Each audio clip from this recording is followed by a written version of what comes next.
आज के competitive technology centred globalised market place में हम कैसे टिके रह सकते हैं। कंपनियां हजारों मील दूर लोगों के लिए आउटसोर्सिंग का काम कर रही हैं, जो प्रोड्यूस करते हैं हाई क्वालिटी वर्क्स बहुत ही कम कॉस्ट में। जल्दी आर्टिफिशियल इंटेलिजेंस इतनी पावरफुल हो जाएगी कि ट्रक ड्राइवर्स, बैंक कैशियर्स और लैंग्वेज ट्रांसलेटर्स की जगह ले सकें। आखिरकार आर्टिफिशियल इंटेलिजेंस वह सब काम करेगा जिसमें क्रिएटिविटी की जरूरत नहीं है। इस कठोर बाजार में स्थिर बनने के लिए हमें मास्टरी हासिल करने की जरूरत है। अगर हम मास्टरी हासिल कर लें तो हम एक हायर इंटेलिजेंस और क्रिएटिव एबिलिटी को अनलॉक कर देंगे, जो आउटसोर्स और ऑटोमेट करने को मुश्किल बना देगा। इस वीडियो में मास्टरी हासिल करने के लिए 3 जरूरी माइंडसेट्स दिए जा रहे हैं। Let's begins. Number 1, primal curiosity यानी प्रचंड जिज्ञासा। जब एल्बर्ट आइंस्टीन 5 साल के थे, उनके पिता ने उन्हें एक कंपास दिया। जैसे ही उन्होंने कंपास की जांच की, नीडल को हिलाने वाली अदृश्य बल से वह पूरी तरह से मंत्रमुग्ध हो गए थे। इसने उन्हें आश्चर्यचकित कर दिया। दुनिया में अन्य कौन सी अनदेखी या कम समझ वाली शक्तियां मौजूद हैं। यह शुरुआती अनुभव आइंस्टीन के लिए एक प्रचंड जिज्ञासा का संकेत था, जो उनके जीवन के शेष दशकों के लिए उनके जुनूनी ड्राइव को ईंधन देगा। पहला माइंडसेट जिसे हमें अपनाना चाहिए वह है अपनी प्रचंड जिज्ञासा को रीडिस्कवर करना और कनेक्टेड रहना। जैसे जैसे हम अपने करियर के डिसीजंस पर चलते जाएं, कुछ वीक्स में 20 मिनट पर डे बिताएं अपनी प्रचंड जिज्ञासा को बेहतर समझने और रिकनेक्ट करने के लिए। अपने आप को डिस्ट्रैक्शन से निकालें और 20 मिनट्स के लिए तेजी से और स्वतंत्र रूप से लिखें। प्रश्न को दोहराएं, मैंने सोशल प्रेशर से पहले स्वाभाविक रूप से क्या किया था।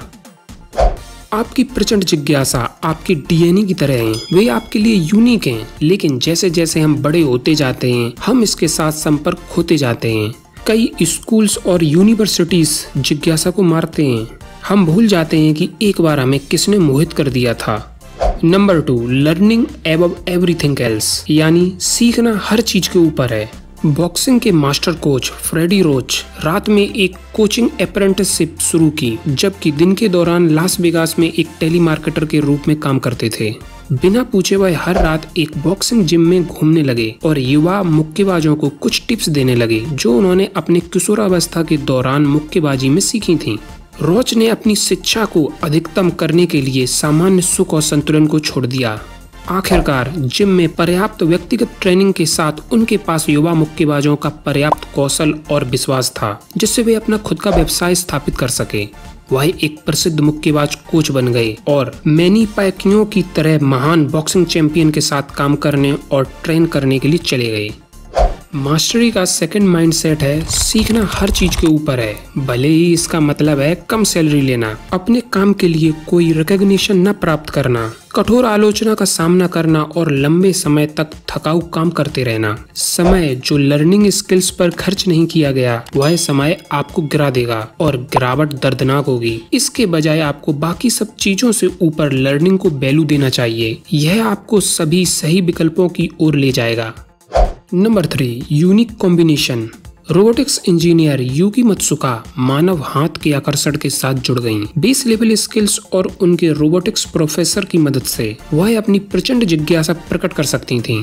बरसों के काम के बाद मत्सुका ने सबसे उन्नत रोबोटिक हाथ डिजाइन किया, लेकिन वह वहां नहीं रुकी। अपनी प्रचंड जिज्ञासा से जुड़कर वह यह समझने के लिए उत्सुक थी कि कैसे मस्तिष्क हाथ को चला सकता है। मत्सुका ने न्यूरोसाइंस में डॉक्टरेट की ओर ध्यान आकर्षित किया।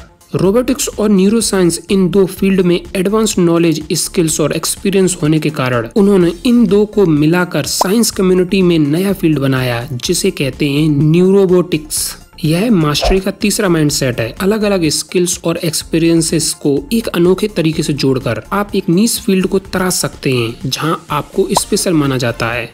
यह समरी है mastery by Robert Greene book की। यदि डिटेल में सीखना चाहते हैं तो इस बुक को डिस्क्रिप्शन में जाके खरीद सकते हैं। यदि ये वीडियो पसंद आई हो तो लाइक करें। इस तरह की वीडियो से आपको प्यार है तो सब्सक्राइब करें। At last, thanks for watching.